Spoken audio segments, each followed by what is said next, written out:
Dear students. तो एक बार वापस से स्वागत है आपका अपने YouTube channel the logic world में। तो आज हम यहाँ पर नया टॉपिक डिस्कस करने जा रहे हैं जिसका नाम है रिफ्लेक्सिव प्रोनाउन। प्रोनाउन के अंतर्गत हमने जो पहला टॉपिक था वो था हमारा पर्सनल प्रोनाउन। उसके हमने बहुत सारे केसेस और बहुत सारे यूसेस डिस्कस किए थे। तो चलिए आज हम उसी प्रोनाउन के अंतर्गत दूसरा टॉपिक डिस्कस करेंगे, रिफ्लेक्सिव प्रोनाउन। तो बिल्कुल एंड तक बने रहिए वीडियो के।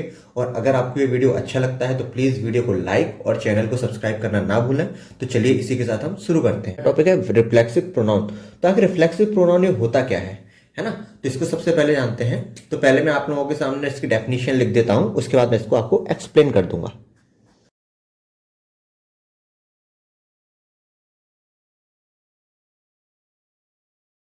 इसकी डेफिनेशन है, it is used as object when the subject and object of a word is the same person और थिंग। इसका कहने का ये मतलब है, पहले मैं आपको सेंटेंस का स्ट्रक्चर समझा देता हूं जो हर किसी ने स्कूल में पढ़ा है, उसको मैं वापस से एक बार रिकॉल कर देता हूं। किसी भी सेंटेंस का स्ट्रक्चर होता है सब्जेक्ट, फिर हेल्पिंग वर्ब, फिर मेन वर्ब, फिर उसके बाद ऑब्जेक्ट। किसी भी सेंटेंस का बेसिक स्ट्रक्चर होता है जो हर किसी को याद है, फिर भी एक बार इसको समझ लेते हैं कि स्ट्रक्चर आखिर वर्क करता कैसे है। ओके, अब मैं आपको बता दूं, ये जो आपका डेफिनेशन ये क्या कह रही है, ये बोल रहा है कि ये जो वर्ब होती है, वर्ब का एक होता है सब्जेक्ट, वर्ब का एक होता है आपका सब्जेक्ट और एक होता है आपका ऑब्जेक्ट। ये जो सब्जेक्ट है और ये ऑब्जेक्ट है, ये दोनों आपके सेम पर्सन और थिंग होनी चाहिए। यानी कि रिफ्लेक्सिव प्रोनाउन यूज आपका जब सब्जेक्ट और जब ऑब्जेक्ट सेम हो तभी आपका रिफ्लेक्सिव प्रोनाउन यूज होगा। और रिफ्लेक्सिव प्रोनाउन यूज होगा लेकिन कहां होगा, तो ये जो मैं आपके सामने लिख देता हूं दोनों केस। कंडीशन नंबर 1 और कंडीशन 2, इसको यूज कहां करते हैं,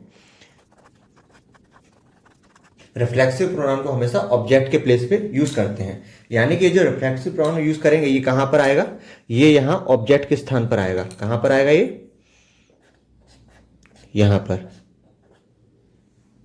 ये आपका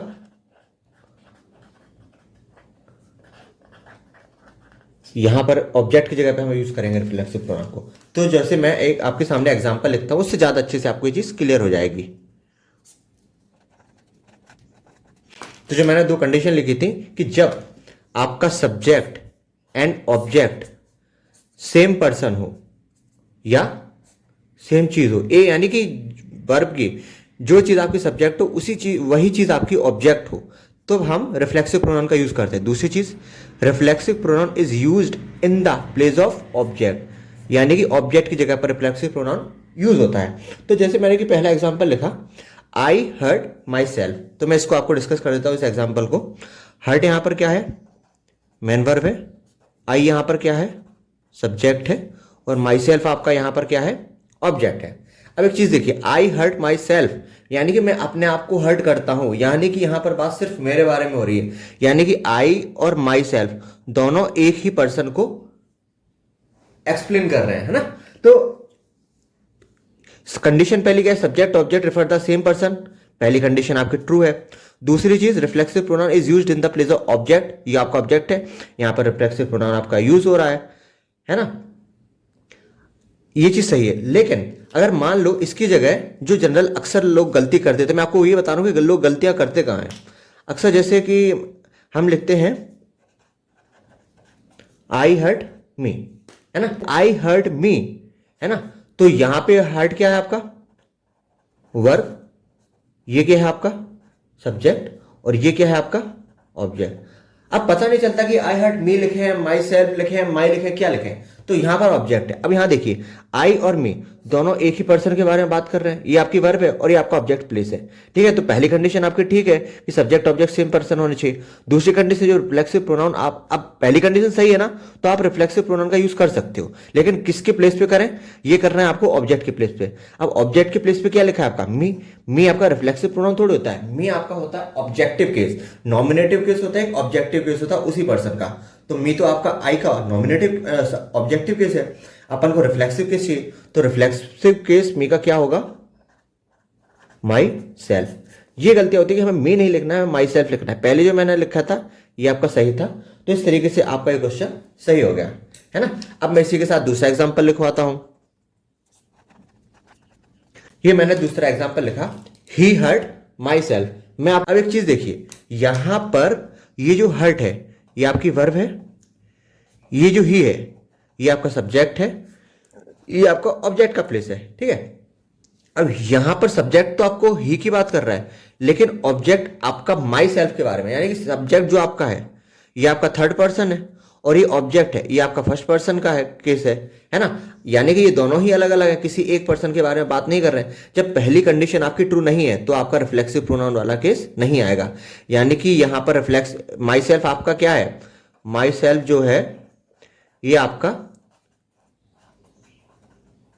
रिफ्लेक्सिव प्रोनाउन को शो करता है। अब चूंकि यहां पे रिफ्लेक्सिव प्रोनाउन यूज ही नहीं हो सकता, यहां पे यूज क्या होगा, ऑब्जेक्ट और प्लेसेस का, ऑब्जेक्ट का। रिफ्लेक्सिव प्रोनाउन यूज नहीं हो सकता, तो हमें क्या लिखना पड़ेगा इसका, ऑब्जेक्टिव केस।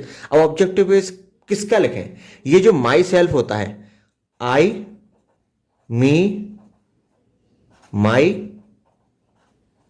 माई सेल्फ, तो ये जो माई सेल्फ है ये आई का केस है, लेकिन यहां हमें चाहिए क्या है, आई का ऑब्जेक्टिव केस। तो आई का ऑब्जेक्टिव केस क्या होता है, मी।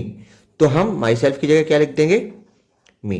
तो इस हिसाब से हमारा ये दूसरा क्वेश्चन भी सही हो जाता है। तो आपको ये दोनों क्वेश्चन समझ में आए होंगे। तो मैं आपको लिखवा देता हूं कि कौन कौन से आपके रिफ्लेक्सिव प्रोनाउन होते हैं, है ना। तो जिससे कोई दिक्कत ना हो आपको, तो कौन कौन से हमारे रिफ्लेक्सिव प्रोनाउन होते हैं मैं आपको लिखवा देता हूं। यहां पे मैं लिख देता हूं आपके nominative case, objective case, nominative, objective and reflexive case.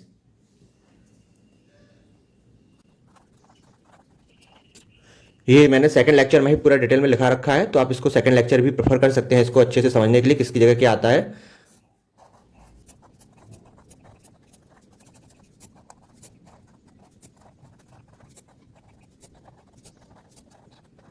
अब मैंने यहाँ पे आपके सामने लिख दिए इसके आपके रिफ्लेक्सिव केस। वहां की चीज हम पहले पढ़ चुके हैं, हमें मेन क्या करना है, मेन हमें रिफ्लेक्सिव केस समझना है। तो रिफ्लेक्सिव केस आपके ये लिखे हैं, है ना। माई सेल्फ, चूंकि आई आपका सिंगुलर होता है तो सिंगुलर के लिए सेल्फ आएगा।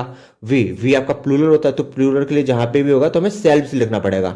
यू आपका सिंगुलर और प्लूरल दोनों होता है, तो आप चाहे तो सेल्फ लिख सकते हैं और चाहे सेल्फ लिख सकते हैं। ही आपका सिंगुलर होता है तो सेल्फ लिखेंगे, सी आपका सिंगुलर होता है तो सेल्फ लिखेंगे, एट आपका सिंगुलर होता है सेल्फ लिखेंगे, दे आपका प्लूरल होता है तो आप सेल्फ लिखेंगे। ओके, इतनी बात क्लियर है, आपके रिफ्लेक्सिव केस होते हैं। तो चलिए इसी के साथ हम और प्रैक्टिस में क्वेश्चन करते हैं। क्वेश्चन है my self is Kamal Kumar. अब मैं आपको ये दिखाता हूं कि हम लोगों से अक्सर गलतियां क्या होती है जो हम डे टू डे लाइफ में यूज करते हैं। जब शुरुआत में अंग्रेजी सीखते हैं तो हम क्या क्या गलती करते हैं। तो ये चीज बहुत ही इंटरेस्टिंग होने वाली है आपके सामने, तो प्लीज स्किप मत करिएगा, इसको बहुत अच्छे समझिएगा। तो यहां देखिए ये लिखा है आपका वर्ब, ये किसका प्लेस है, सब्जेक्ट का, और ये आपका क्या है, ऑब्जेक्ट, है ना। अब ये क्या है, इज बी की फॉर्म है, और जो भी बी की फॉर्म होती है उसके बाद जो वर्ड आता है वो क्या होता है आपका सब्जेक्ट कॉम्प्लीमेंट होता है। और सब्जेक्ट कॉम्प्लीमेंट जो होता है ये आपका सब्जेक्ट को रेफर करता है ना। अब ये सब्जेक्ट कॉम्प्लीमेंट है, आपको सब्जेक्ट को रेफर कर रहा है। अब सब्जेक्ट क्या है आपका, माई सेल्फ, यानी कि मैं, और कमल कुमार। अब सब्जेक्ट है आपका माई सेल्फ और ऑब्जेक्ट है आपका कमल कुमार। अब एक बात बताइए, ये जो रिफ्लेक्सिव प्रोनाउन होता है ये सब्जेक्ट की जगह पर लिखते हैं क्या, नहीं। इसको किसकी जगह पर लिखा जाता है, मैंने लिखा है कि ये रिफ्लेक्सिव प्रोनाउन है, ये आपका ऑब्जेक्ट के प्लेस पे आएगा, ना कि सब्जेक्ट के प्लेस पे। लेकिन यहाँ पे तो हमने माई सेल्फ को सब्जेक्ट के प्लेस पे लिखा है, यानी कि गलत है। तो यहां पर कौन सा केस आएगा, सब्जेक्टिव केस। अब सब्जेक्टिव केस किसका आएगा, माई सेल्फ वाले का, और माई सेल्फ वाले का नॉमिनेट, सब्जेक्टिव केस को नॉमिनेटिव केस कहते हैं, तो इसका नॉमिनेटिव केस क्या होगा, आई, है ना। तो माई सेल्फ की जगह आ जाएगा आई। अब यहां जो है वर्ब है ये आई के हिसाब से आएगी, और आई के हिसाब से हम हमेशा क्या यूज करते हैं, एम। तो हमारा आंसर क्या हो जाएगा, आई एम कमल कुमार। तो होप सो आपको ये चीज क्लियर हो गई होगी। और ये जो कमल कुमार है ये आई को रिफर कर रहा है, ठीक है। आई आपका सब्जेक्ट, तो ये सब्जेक्ट कॉम्प्लीमेंट बन जाएगा कमल कुमार। तो आई एम कमल कुमार आपका सही सेंटेंस हो जाएगा। तो इसी के साथ दूसरा एग्जाम्पल देखते हैं। He has invited you and myself to the party. यहां ये जो हैज इन्वाइटेड है ये आपकी क्या है, वर्ब है। ही आपका सब्जेक्ट को रेफर कर रहा है और वर्ब के बाद जो आता है ये आपका ऑब्जेक्ट है। अब यहां ऑब्जेक्ट कौन कौन से हैं? एक तो आपका यू ऑब्जेक्ट है सेकंड पर्सन, और माई सेल्फ ऑब्जेक्ट है आपका फर्स्ट पर्सन, और ये एक ही है आपका थर्ड पर्सन, यू है आपका सेकंड पर्सन, और माई सेल्फ है आपका फर्स्ट पर्सन। अब एक बात बताइए आप लोग, यहां सब्जेक्ट आपका थर्ड पर्सन है और ऑब्जेक्ट में आपका सेकंड और फर्स्ट पर्सन है। अब रिफ्लेक्सिव प्रोनाउन कब और कहां यूज करते हैं? पहले तो कब यूज करते हैं? जब सब्जेक्ट और ऑब्जेक्ट दोनों सेम हो। यहां सब्जेक्ट में तो आप थर्ड पर्सन की बात कर रहे हो, लेकिन ऑब्जेक्ट में आप सेकंड और फर्स्ट पर्सन की बात कर रहे हो, यानी कि रिफ्लेक्सिव प्रोनाउन यहां यूज ही नहीं होना। यू तो चलो माना कि आपका ऑब्जेक्टिव केस भी होता है, यू आपका ऑब्जेक्टिव केस भी होता है, तो यू तो आप सही है, इसमें कोई दिक्कत नहीं है। लेकिन माई सेल्फ आपका ऑब्जेक्टिव केस थोड़ी होता है, माई सेल्फ आपका क्या होता है? रिफ्लेक्सिव केस होता है। और रिफ्लेक्सिव केस हमें यूज करना ही नहीं है, क्यों? क्योंकि कंडीशन फर्स्ट जो है वो फुलफिल ही नहीं हो रही। तो यहां माई सेल्फ की जगह इसका क्या आ जाएगा? इसका ऑब्जेक्टिव केस हो जाएगा। अब माई सेल्फ के लिए ऑब्जेक्टिव केस क्या होता है आपका? मी। तो यहां क्या आ जाएगा इसकी जगह? मी। तो आंसर क्या हो जाएगा? He has invited you and me to the party. तो ये छोटी छोटी गलतियां हैं जो हमसे अक्सर गलती होती हैं। क्यों? क्योंकि हम ग्रामर के फंडे क्लियर नहीं होते। तो अब आपको ये चीज क्लियर हो गई होगी। तो इसी के साथ मैं तीसरा एग्जांपल लेता हूं। अब यहां तीसरा एग्जांपल है डोंट बिफूल अवर सेल्फ। ये आपका एक इंपेरेटिव सेंटेंस है। क्यों? क्योंकि यहां पे सब्जेक्ट आपका क्लियर नहीं है। मैंने थर्ड या फोर्थ लेक्चर में आपको बताया होगा किस तरीके के जो स्ट्रक्चर होते हैं आपके इंपेरेटिव सेंटेंस। और इंपेरेटिव सेंटेंस का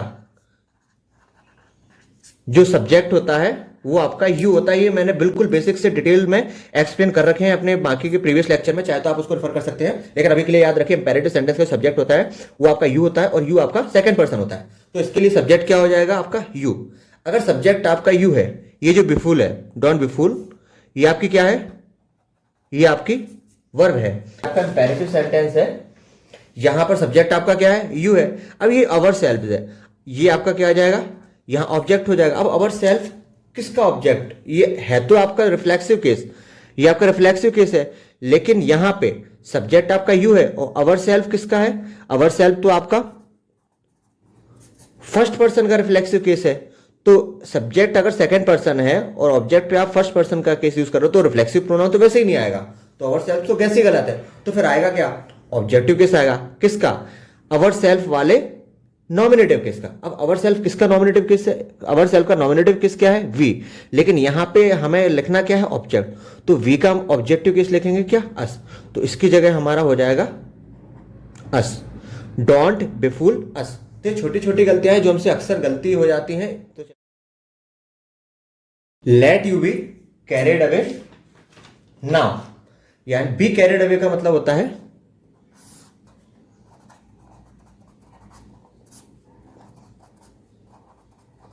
प्रभावित हो जाना। अब ये देखिए, ये लेट का स्ट्रक्चर है, तो जो भी आपके लेट के स्ट्रक्चर होते हैं ये भी आपका कौन सा सेंटेंस है? Imperative sentence. लेट के स्ट्रक्चर में भी आपका जो सब्जेक्ट होगा वो क्या होगा?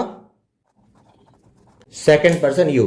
ये जो आपको समझ की वर्ब हो गई, यहां पे वर्ब के बाद क्या आता है? ऑब्जेक्ट। अब आपका सब्जेक्ट भी क्या है? सब्जेक्ट आपका क्या है? यू।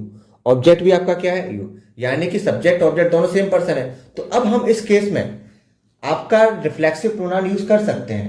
ठीक है, तो यहां पे रिफ्लेक्सिव प्रोनाउन क्या आएगा? रिफ्लेक्सिव प्रोनाउन पहले तो यूज कर सकते हैं, मालूम चल गया। अब रिफ्लेक्सिव प्रोनाउन किसकी जगह पे यूज करेंगे? तो हम आपका रिफ्लेक्सिव प्रोनाउन यूज करते हैं ऑब्जेक्ट की जगह पे। और रिफ्लेक्सिव प्रोनाउन होते कौन कौन से हैं? ये वाले आपके रिफ्लेक्सिव प्रोनाउन है सारे। और हमें किसका रिफ्लेक्सिव प्रोनाउन यूज करना है? जो सब्जेक्ट होता है। सब्जेक्ट आपका क्या है? यू। तो यू का रिफ्लेक्सिव प्रोनाउन आपका क्या होता है? योर सेल्फ भी होता है, योर सेल्फ भी हो सकता है ना। तो इसकी जगह हम कुछ भी यूज कर सकते हैं। सिंगुलर के लिए आप यूज करना चाहो तो योर सेल्फ लिख देना, और प्लूरल के लिए लिखना चाहो तो आप योर सेल्फ लिख सकते हो। ओके, तो होप्स तो आपको ये चौथा क्वेश्चन भी क्लियर हो गया होगा। तो चलिए इसी के साथ हम लास्ट क्वेश्चन डिस्कस करते हैं। Don't blame me for this loss. तो यहां पे ये भी आपका कौन सा सेंटेंस है? Imperative sentence. सब्जेक्ट क्या होगा? Second person. सेकंड पर्सन क्या होता है? यू। तो ये आपका सब्जेक्ट हो जाएगा, है ना। अब देखिए ये आपकी क्या हो जाएगी? डोंट ब्लेम वर्ब, यहां क्या आएगा आपका ऑब्जेक्ट, तो यहां पे सारे ऑब्जेक्टिव केस आएंगे। अब इस केस में सब्जेक्ट क्या होता है यू। अब कहां पर हमें ऑब्जेक्ट की जगह पे ऑब्जेक्टिव केस यूज करना है, कहां पर, और चूंकि ऑब्जेक्ट की जगह पर ही आपका रिफ्लेक्सिव केस होता है, तो कहां में उसका रिफ्लेक्सिव केस यूज करना है, तो वो चीज समझ लेते हैं जिससे कि आगे से गलतियां ना हो। अब ऑब्जेक्ट की जगह मान लो अभी तो मी है, मान लो अस लिखा हो,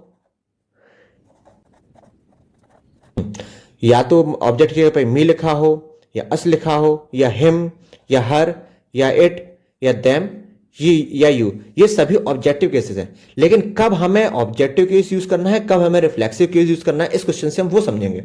अब यहां आपको पता है कि सब्जेक्ट आपका यू है, और रिफ्लेक्सिव प्रोनाउन आप तभी यूज करते हैं जब आपका सब्जेक्ट और ऑब्जेक्ट सेम पर्सन हो, और ऑब्जेक्ट की जगह पे यूज करते हैं। तो ये प्लेस किसका है, ऑब्जेक्ट का, तो इसी की जगह पे हमें यूज करना है। अब जब आपका सब्जेक्ट यू है और जब आपका ये ऑब्जेक्ट भी यू है, तभी आप यहां पर रिफ्लेक्सिव केस यूज कर सकते हो। तो सब्जेक्ट आपका यू, तो ऑब्जेक्ट भी आपका क्या होना चाहिए यू। तो अगर मी की जगह आपका यू लिखा होता है, तब आप ऑब्जेक्टिव केस नहीं करते, तब आपको ये मालूम चल जाता कि हाँ बात सेम पर्सन की हो रही है। और जब आपको मालूम चल गया कि बात सेम पर्सन की हो रही है, तब आप ऑब्जेक्ट की जगह पे उसका रिफ्लेक्सिव केस यूज करेंगे। तो यू का रिफ्लेक्सिव केस क्या होता है, यू का रिफ्लेक्सिव केस होता है योर सेल्फ या योर सेल्फ। तो यू वाले केस जब यहां पे यू लिखा हो, तब आप उसकी जगह पे